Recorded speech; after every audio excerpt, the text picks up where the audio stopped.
a fi sọ fún àwọn Fúlàní tí máa ń jiyàn gbé pé ẹ̀wọ̀n ò lè jiyàn gbé ní Ṣakí.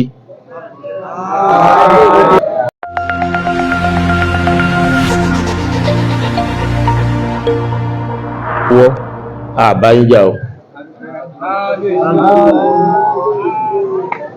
Bàtà àwọn méjì tí mo sọ yẹn à ń bá wọn jà ẹ̀ẹ́dẹ̀ gbúrò mi ẹ ti gbọ́ ẹ̀ gbúrò mi tó bá ti yá ẹ ti rí pé láti gbàgbé no àwọn náà máa mọ wọ́n ti wà níbẹ̀ tó bá lọ sí kó lọ wò wọ́n níbi ilé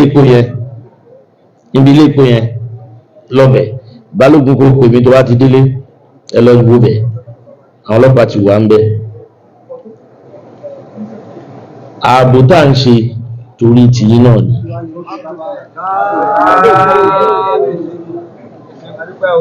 Torí pé a mọ̀ pé ọjọ́ Monday àti ọjọ́ Àlàmísì lẹ máa ń ṣe ọrọ̀ ajé yín ṣùgbọ́n àwọn tí ò dánú yín bẹ̀ wọ́n máa lọ ń dúró dè yìí. Àwọn ọlọ́pàá border patrol wọ́n ti wà ń bẹ̀ látàná. And the commissioner of police in charge of border patrol have been so generous to us. 15 officers not posted there. And they will be doing 24 hours shift. Every time, ọlọ́pàá wọn wà ń bẹ̀. And about 3-4 days ago, Everything Williams was in Ṣakí. I will make request from him that ọ̀nà Iléṣà kan assist wa kan bá fi àwọn military personnel sílẹ̀ wọ́n dẹ̀ fi sí ọ̀nà gbọ̀ọ̀rọ̀ náà. A fi sọ fún àwọn Fúlàní tí máa ń jiyàn gbé pé ẹ̀wọ̀n ò lè jiyàn gbé ní Ṣakí.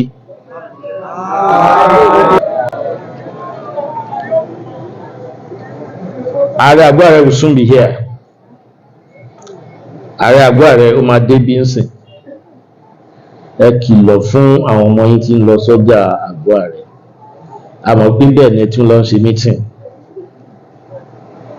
Gbogbo àwọn ọba Òkè-Ògùn àjọ wà lápapọ̀ báyìí.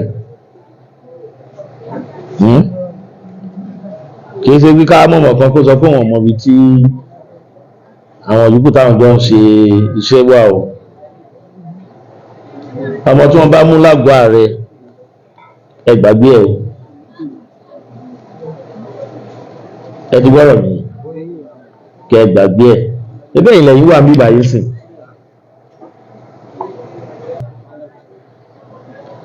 Kì í sọ ọdún ilẹ̀ kan wá àbí? Tẹ bá ti rí àwọn kọ̀lọ̀rọ̀ sí tó bá join yín àwọn tẹ ẹ̀ mọ̀ rí tẹ máa ń gbà yẹn ẹ nímọ̀ wọ́n rí ẹ̀ẹ́dẹ́gbà wọn. Àwọn Fúlàní gbé pákán dà gbé pákán.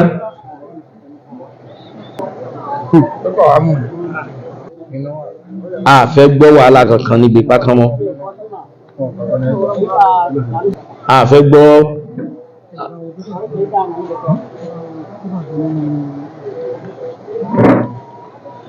tí ẹni tó bá fẹ́ dá wàhálà lẹ̀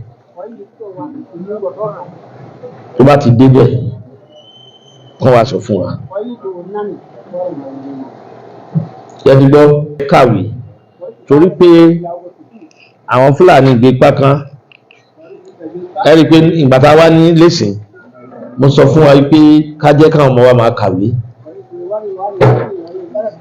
Àwọn ọmọ wọn fẹ́ kàwé.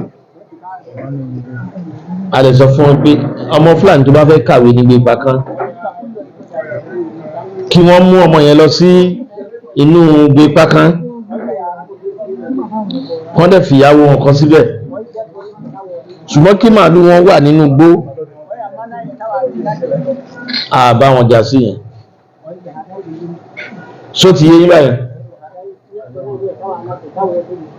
Ẹ má jẹ́ kí wàhálà kankan ṣẹlẹ̀ níbẹ̀. Ọlọ́run wà pẹ̀lú yín. A mọ̀ pé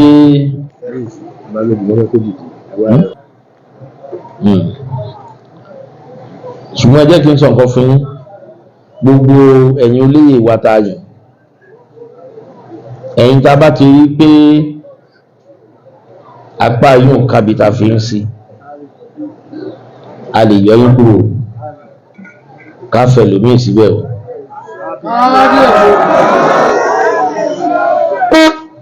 Ọ̀rọ̀ yín ó yé yín dáadáa. Lágbára Ọlọ́run tá a bá ti sọ ọdún yìí tán, gbogbo ibi tá a bá rí pé ẹ̀yin Sẹ́ríkí tẹ wà ń bẹ̀ kájú ẹ̀ á pè yín padà. A lè má yọ yín Sẹ́ríkí ṣùgbọ́n ká yan Sẹ́ríkí mi síbẹ̀.